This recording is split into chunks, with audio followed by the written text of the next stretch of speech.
खरे नाम विठोबाचे बरे. नामस्मरणानं काय होऊ शकतंय? सगळ्याला माहित असणारी कथा बघाय. आपण फडावरचं गाव आहे आपलं. आपण कितीतरी महाराज असे वाटायला लावले. आणि मयासारखे तर असे उघडून ते म्हणजे महाराज आपल्याला काहीच वाटत नाही. आपण सगळे प्रसंग ऐकलेलेच आहेत, पण लक्षात ठेवले नाही म्हणून आमचे दुकानं चालले. तुम्ही ऐकलेलंच आहे. जे मी सांगतो ते तुम्ही ऐकलेलंच आहे. जे मी बोलणार आहे ते तुम्हाला माहितच आहे. मी काय सांगणार आहे तुमच्या डोक्यात आधीच येते, पण तुम्ही लक्षात ठेवत नाहीत म्हणून आमचं बरं आहे. आज झाले नाही तर आमचं काय चालतंय? नामाविषयी एवढे अभंग लिहिले. कारण सांगू, देवापेक्षा देवाचं नाम श्रेष्ठ आहे. पुरावा देऊ तुम्हाला. रामायणातला पुरावा देतो. रामायण वाचणारे भरपूर मंडळी आहेत आणि ऐकलेले तर सगळेच आहे. रामायणातला पुरावा सांगतो तुम्हाला. ज्या वेळेला सेतू बांधायला सुरू होता त्यावेळेला राम नाव लिहून दगड पाण्यात टाकला जायचा.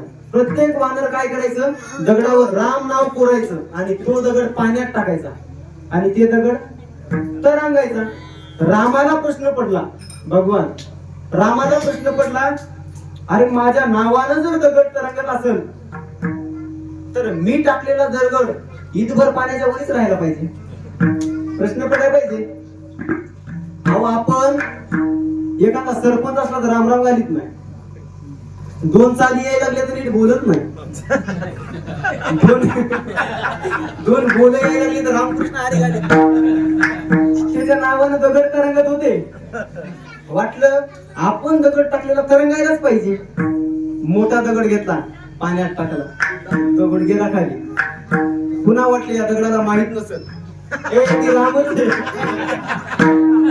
बऱ्याचदा असं होतंय.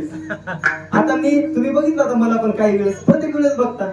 कधी तर मी धोत्रात असतो, बाकी साध्या ड्रेसवर असतो. साध्या ड्रेसवर असल्यावर मला सांगावं लागते बाबा मी महाराज आहे. सांगावं लागतं मी महाराज आहे. आणि संस्था आहे असं सांगितलं तर कोणी मान्यच करीत नाही. तू संस्था काय सांगायला?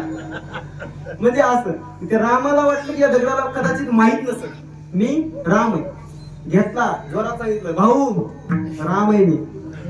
पुन्हा पाण्यात टाकला, गेला खाली.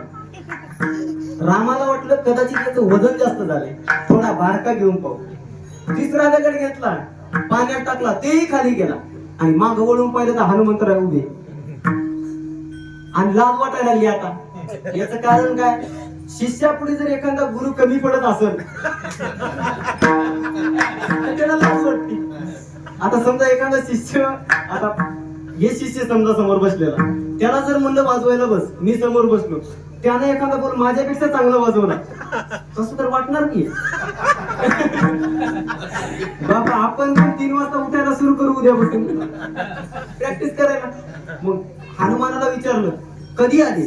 वाटलं आताचा दगड बघितलाय का काय? हनुमानानं सांगितलं पहिल्याच दगडाला आलो. पहिल्याच दगडाला आलो म्हणले. मग रामाला कळालं, हनुमंतानं सांगितलं स्वतः, तुम्ही जरी श्रेष्ठ असले तरी तुमच्यापेक्षा श्रेष्ठ तुमचं नाम आहे. माऊली ज्ञानोबरायानं हरिपाठाचा अख्खा एक अभंग खर्च केला.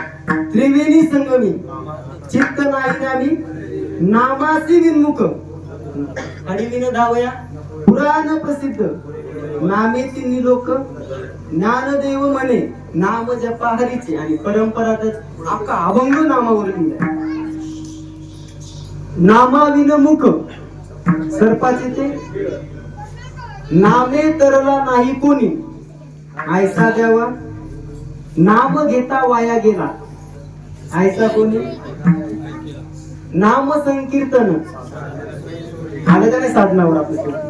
नाम संकीर्तन आपल्याला साधनात सोपे नाम हे नाम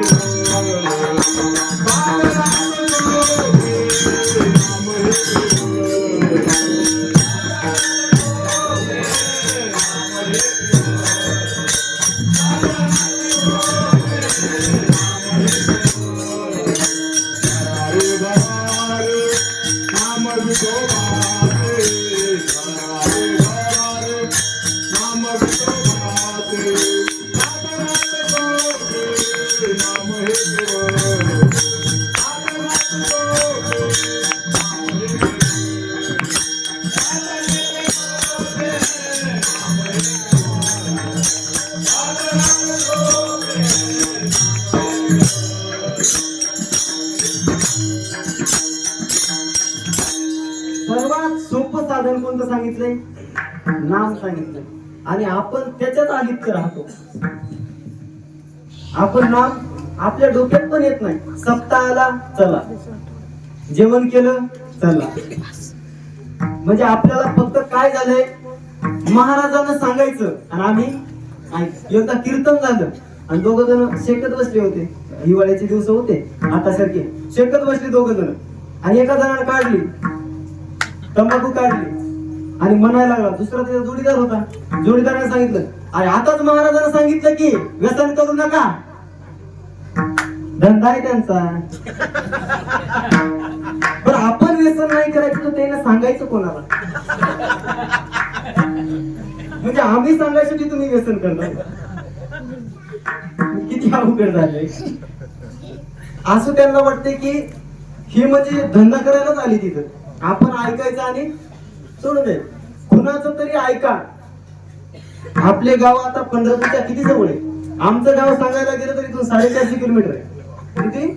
450. आणि तिथून रोज एक रेल्वे भरून येते. रोज रेल्वे पूर्ण भरून.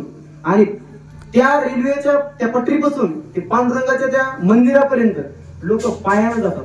एक सुद्धा माणूस तुम्हाला रिक्षाने गेलेला दिसणार. आणि रिक्षाने गेलेले हे बैठाने सुशिक्षित, ती पिशवी त्याच्या हातात.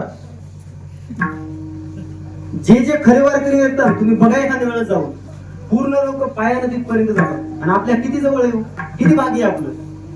अहो तुमचं बाजारच ते.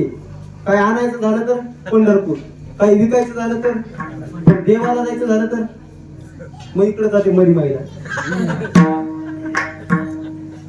करावं काय मग? ती मन आपल्याकडे मन आहे बघा, जिथं पिकतंय तिथं सगळं आपल्या जवळ आहे. किती इथून 10 किलोमीटरवर पंढरीचा पांडुरंग परमात्मा आपल्यासाठी उभा राहिलाय. लोक नको तिथून त्याच्या दर्शनाकरिता येतात. आपण पण गेलं पाहिजे, वारी केली पाहिजे, वारकरी झालो पाहिजे. नाम घेतल्यानं काय होतंय तर त्याची कीर्ती तीही लोकांमध्ये पसरती. असं तुकोबाराय दुसऱ्या चरणात म्हणतो.